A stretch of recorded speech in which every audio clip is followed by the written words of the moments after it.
한동훈 전 국민의힘 대표가 지금 민주당이 추진하고 있는 한 대표의 표현에 따르면 뜬금없이 추진하고 있는 배임죄 폐지 방침에 대해서 아주 예리한 문제제기를 했습니다. 페이스북에 올린 글입니다.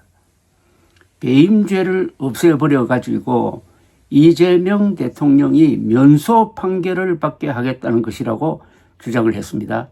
면소는 법조항이 폐지되어 가지고 처벌할 수 없게 되는 것을 뜻합니다.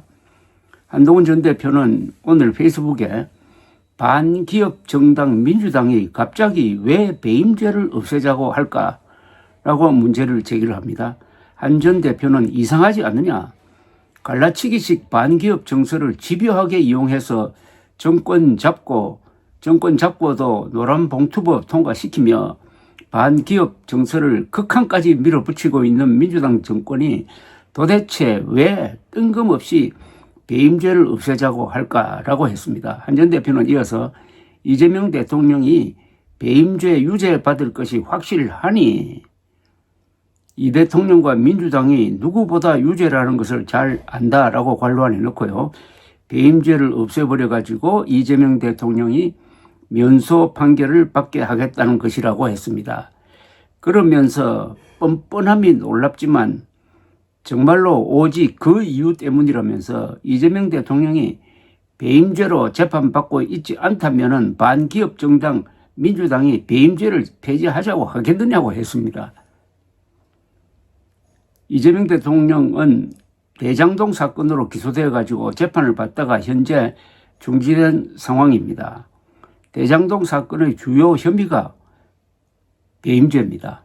즉 대장동 일당에게 이익을 몰아주고 성남도시개발공사에 4,895억 원대 손해를 끼쳤다는 배임 혐의입니다. 한 전 대표는 민주당 정권은 이재명 대통령 한 사람 구하기 위하여 배임죄 없애서 이 나라를 개판 만들겠다는 것이라고 했습니다. 배임죄 없애서 이 나라를 개판 만들겠다는 이 표현은 나중에 설명을 합니다. 태연한 척하지만 머릿속에는 재판 막을 생각뿐이고 재판 막으려 뭐든 하겠다는 것이다. 이러니 가장 위험한 정권, 가장 위험한 사람이라고 하는 것이라고 했습니다. 한 전 대표는 이어서 배임죄는 이런 범죄다라고 설명을 합니다. 상장회사 A 회사의 대표이사가 자기 부인이 만든 회사에 A 회사의 1,000억 원짜리 핵심 기술을 1억 원이라는 헐값에 팔아 넘길 때 처벌하는 죄가 배임죄다. 배임죄를 없애면은 이런 행위를 처벌 못하는 것이다. 그러면은 저 상장회사 주주들, 거래처들은 망하고 사회가 정말 개판될 것이라고 했습니다. 한 전 대표는 배임죄 적용이 무리하게 확정되는 것은 반대하지만은 지금의 판례로도 충분히 합리적인 적용이 가능하다고 했습니다. 여기에 대해서는 이제 민주당 측에서 반론이 나올 것으로 보입니다. 다만 한동훈 전 대표가 지적했듯이 요사이 민주당이 이상할 정도로 검찰, 사법부, 특히 대법원장을 몰아붙이고 있는 것이 민주당 사람들의 머릿속에 이재명 대통령에 대한 재판이 아주 깊게 하나의 악몽처럼 새겨져 있는 것이 아닌가 하는 생각이 드는 것입니다. 지금 대법원은 현직 대통령일 경우에 재판을 계속할 수 있느냐 없느냐에 대해서 태도를 밝히지 않고 있습니다. 현재는 중단되었지만은. 그리고 퇴임한 이후에는 뭐 이론의 여지 없이 재판이 계속되는 것입니다. 그러니까 이재명 대통령의 사법 리스크는 끝난 게 아닙니다. 잠시 유예되어 있을 뿐입니다. 그러니까 집권 초기에 힘이 있을 때 이 문제에 대해서 근원적인 어떤 처방을 하려고 달려드는 게 아닌가 하는 의심을 한동훈 전 대표가 하고 있다는 겁니다. 여기에 동의하는 사람이 꽤 될 것이라고 생각됩니다. 그런데 이 문제에 대해서는 해결 방법이 뾰족한 게 별로 없어요. 헌법을 바꾼다든지 뭐 법률을 바꿔가지고 뭘 하려고 할 때는 반드시 국민적 저항에 부딪히게 될 것이고, 지금 배임죄 폐지에 대해서 한동훈 전 대표가 아마 최초로 이재명 리스크 관점에서 문제를 제기한 겁니다.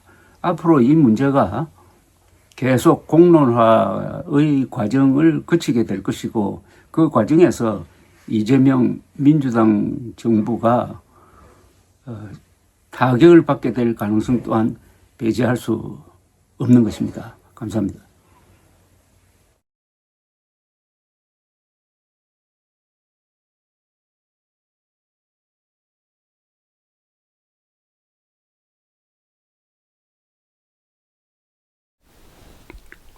조갑제 TV 시청자 여러분 안녕하십니까? 2025년 8월 16일 오전 11시 37분입니다. 어제 한동훈 전 국민의힘 대표가 자신의 페이스북에 이런 제목의 글을 올렸는데 그 내용이 아주 섬뜩합니다. 제목은 이렇습니다. 오늘 8.15 사면은 약점 잡힌 이화영 사면을 위한 전초전이다.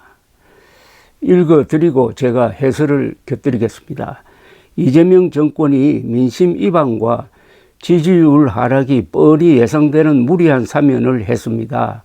왜 그랬을까요? 대북 송금 뇌물 사건 등 관련해서 이화영 전 경기도 부지사입니다. 이화영이 이 대통령에 대하여 입을 열면 이 정권은 무너질 수가 있습니다. 법원은 이 대통령 재판 기일을 정하지 않고 있을 뿐 완전히 중단한 게 아닙니다. 그러니 이화영이 입을 열지 못하게 하는 것이 정권의 최우선 순위 과제일 겁니다. 이번 8.15 무리한 사면은 이화영 사면을 위하여 사전에 뭐든 막 해도 되는 분위기 잡는 빌드업이자 전초전 같은 것으로 보입니다. 이화영은 민주당 정권을 향해 입을 열 수도 있다고 협박을 해서라도 감옥에서 나오는 걸 바라겠죠. 그런데 유죄 증거가 넘치는 이화영을 재판에서 무죄 줄 방법은 없으니 이화영이 감옥에서 나올 방법은 이재명 대통령이 사면하는 것뿐입니다. 이화영은 사면해달라고 정권을 강하게 압박할 것입니다. 아마 이미 그러고 있을 것 같습니다. 그러니 민주당이 이화영 달래기용으로 괴상한 TF를 만들고 시끌벅적하게 구치소로 면회도 가는 거겠죠. 대통령과 공범인 사안에 대해서는 사면할 수 없도록 하는 법 개정을 추진해야 합니다. 물론 민주당 정권은 반대하겠지만은 반대의 명분이 너무 약하고 아무리 진영 논리가 작동하더라도 자기 공범을 자기가 사면한다는 것에 민심이 동의하겠습니까? 국민들이 그 속을 훤히 들여다보실 것이기 때문에 감당할 수 없는 어려움을 겪을 겁니다. 자그마치 북한에 깡패 출신 업자시켜서 돈 바친 사건이니 더욱 그럴 겁니다. 그 다음부터가 제가 으스스하다고 한 표현입니다. 그리고 하나 더, 이 정권은 이화영뿐 아니라 이화영으로부터 돈을 제공받은 북한 김정은에게도 약점 잡혔을 수 있습니다. 수틀리면은 김정은이나 김여정이 그 돈 받은 경위를 상세히 밝힐 수도 있을 테니까요. 앞으로 이재명 정부가 대북 정책에서 북한 눈치를 심하게 보는 원인이 될 수 있습니다. 바로 이 대목입니다. 한 번 더 읽어드리겠습니다. 그리고 하나 더, 이 정권은 이화영뿐 아니라 이화영으로부터 돈을 제공받은 북한 김정은에게도 약점 잡혔을 수 있습니다. 수틀리면은 김정은이나 김여정이 그 돈 받은 경위를 상세히 밝힐 수도 있을 테니까요. 앞으로 이재명 정부가 대북 정책에서 북한 눈치를 심하게 보는 원인이 될 수 있습니다. 이재명 당시 경기도지사의 방북을 추진하기 위하여 이화영 당시 부지사가 여기서 말한 깡패 출신 업자를 시켜서 북한에 돈을 갖다 주었다 하는 게 이제 대북 송금 사건이라는 이름으로 지금 수사가 이루어졌고 재판에 걸려 있는데, 이 사안에 대한 이재명 현 대통령이 돈을 받은 북한 노동당 정권에 의해서 약점이 잡혔을 수도 있다. 북한이 알고 있는 정보나 자료를 공개를 하면은 이재명 대통령은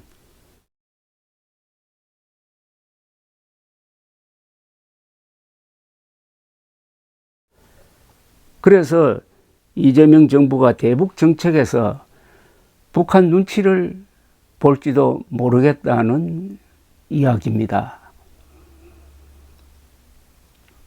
오늘 있었던, 조금 이야기를 바깥으로 돌려보겠습니다. 오늘 있었던 알래스카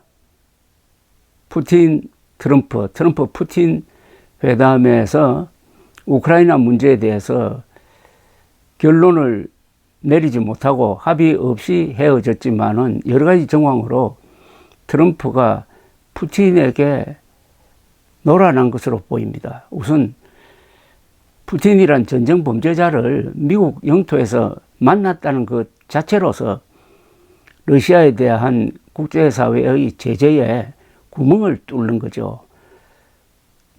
기고만장한 트럼프가 왜 푸틴 앞에만 서면 작아지느냐, 그 원인에 대해서는 트럼프가 모스크바에서 사업을 할 때 모스크바에 갔다가 푸틴의 정보기관에 약점이 잡히고 사진도 찍혔다 하는 설입니다. 설이 있습니다. 설이. 그리고 우리나라 최근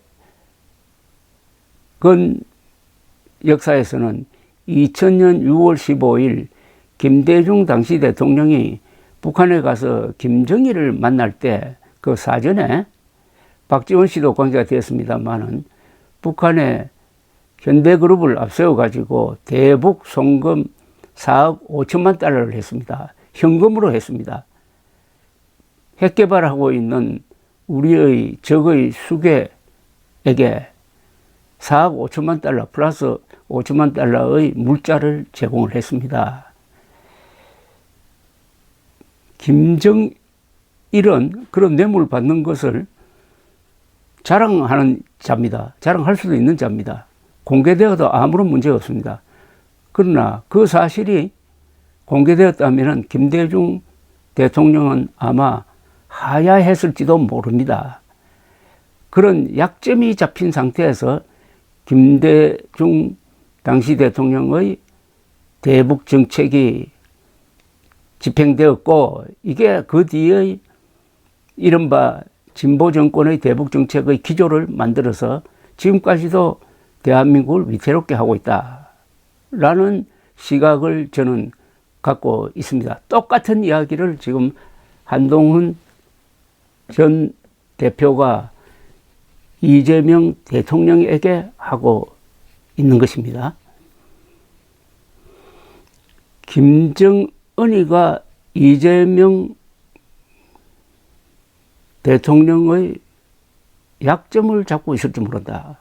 이걸 북한에서 터뜨리면은 이재명 정부에 큰 타격을 줄 수 있다고 생각하고 있다면은, 그리고 그런 생각을 이재명 정부의 국정원장이라든지 통일부 장관이라든지 외교부 장관이라든지 국방부 장관이 공유하고 있다면은 이거 북한에 대해서 제대로 된 정정당당한 정책을 집행할 수가 없는 것입니다.